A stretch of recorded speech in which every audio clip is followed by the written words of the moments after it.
રતિલાબેન તમારું વતન કયું? કુકરદા ગામ, કુકરદા ગામ. એ ક્યાં જિલ્લામાં આવ્યો?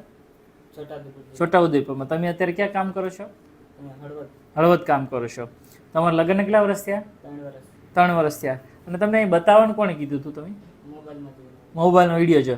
જો રતિલાબેન અને અશ્વિનભાઈ આજે ફર્સ્ટ ટાઈમ મારી પાસે આવે છે. કેટલા મહિનાથી માસિક નહોતું આવ્યું? આ મહિનો થયો. મહિનો થયો, માસિક નહોતું આવ્યું.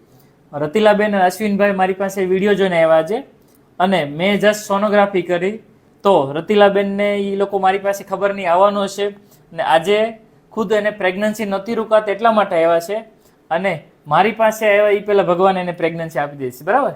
તો આજે એ અહીંથી નીકળતા હતા મારી પાસે તપાસ કરાવીને. મને કે સાહેબ તમારી જોડે એક અમારે વિડીયો બી ઉતારવો છે અને ફોટો બી પાડવો છે ને, તો તમારી જેવા પેશન્ટ જો હશે તો કહેશો ને કે સાહેબનું કામ કેવું લાગ્યું? આજે બી ભલે ફર્સ્ટ ટાઈમ આવ્યા, મારી દવા મેં કોઈ લીધી જ નથી, બરાબર? તમે પણ તોય તમે ક્યાંથી હળવદથી આવ્યા છો ને? ઓકે, સરસ. લ્યો.